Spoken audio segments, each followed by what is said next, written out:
ನಿಮ್ಮ ಹತ್ರ ಏನಾದರೂ ಏತರ್ ವೆಹಿಕಲ್ ಇದೆಯಾ? ಯಾವುದಕ್ಕೂ ನೀವು 12,500ನ ಜೋಬಲ್ಲಿ ಇಟ್ಕೊಂಡೇ ಇರಬೇಕು. ಇಲ್ಲ ಅಂದರೆ ನಿಮ್ಮ ಗಾಡಿ ಬ್ಲಾಸ್ಟ್ 100% ಆಗೋಗುತ್ತೆ ಅಂತ ಭಯ ಇಡಿಸ್ತಾರೆ ಏತರ್ ಶೋರೂಮ್ ಅವರು. ಇಲ್ಲೊಂದು ಸಮಸ್ಯೆ ಖಂಡಿತ ಇದೆ. ಸಣ್ಣದೊಂದು ವೈರ್ ಕಟ್ ಮಾಡಿದರೆ ನೋಡಿ, ಇಷ್ಟೇ ಕಟ್ ಆಗಿರೋಂಥದ್ದು. ಇದು ಟೋಟಲ್ ಇದನ್ನು ಹಾಕೋದಕ್ಕೆ 12,500 ಕೇಳ್ತದೆ ನಮ್ಮ ಏತರ್ ಶೋರೂಮ್ ಅವರು. ಯಾವುದಕ್ಕೂ ನೀವು 12,500 ಇಟ್ಕೊಂಡೇ ಇರ್ಬೇಕು ನೀವು ಆಗತ್ತೆ. ಯಾಕಂತಂದ್ರೆ ಯಾವತ್ತು ಇಲಿ ಬರೋದು ನಮ್ಗೆ ಗೊತ್ತಾಗಲ್ಲ. ಇಲಿ ಬರುತ್ತೋ ಏನು ಬರುತ್ತೋ ಗೊತ್ತಾಗೋದಿಲ್ಲ.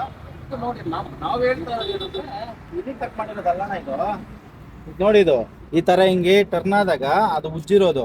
ಏನು ಅರ್ಥವೇ ಆಗ್ತಿಲ್ವೇ ಈ ಕೇಸು? ಇಲ್ಲಿ ಕಟ್ ಮಾಡಿರೋ ತರ ಇದೆಯಾ? ಇಲ್ಲಿ ಫಾರೆನ್ಸಿಕ್ ಎಕ್ಸ್ಪೋರ್ಟ್ಸ್ ಇದಾರೆ. ಇಲ್ಲಿ ಯಾರೋ ಬ್ಲೇಡ್ ಅಲ್ಲಿ ಕಟ್ ಮಾಡಿರೋ ತರ ಇದೆ ಇದು. ಅಲ್ಲ, ನಾನು ಅದೇ ಹೇಳ್ತಾ ಇರೋದು. ಇದು ಸರ್ವಿಸ್ ಕೊಟ್ಟಾಗ ಇವರೇ ಕಟ್ ಮಾಡಿರ್ಬೋದಲ್ಲ ಇದನ್ನ ಅಂತ ನಾನು ಹೇಳ್ತಾ ಇರೋದು. ಸರ್ವಿಸ್ ಕೊಟ್ಟಿದ್ದೆ ಇದು ನೋಡಿ ಇದು ಇದನ್ನ ಇಲ್ಲಿ ಕಟ್ ಮಾಡಕ್ ಆಗಲ್ಲ. ನೋಡಿ ಹಿಂಗಿರುತ್ತಲ್ಲ, ಇದು ಹಿಂಗಿದು ಇದಾಗಿದ್ದಾಗ ಅದು ಸ್ಲಿವ್ ಹೋಗಿರ್ಬೋದು. ಅಷ್ಟೊಂದು ಇದ್ರೆ ಕಟ್ ಮಾಡಲ್ಲ. ಕಟ್ ಮಾಡಿದ್ರೆ ಅದು ಫುಲ್ ತುಂಡು ಮಾಡುತ್ತೆ. ನೋಡಿ ಅದೇ ನೋಡ್ತೀರಾ. ಇವ್ರು ಇದು ಕಟ್ ಮಾಡಿರೋದಾ ಇಲ್ಲ ಇಲಿ ಕಟ್ ಮಾಡಿರೋಂಥದ?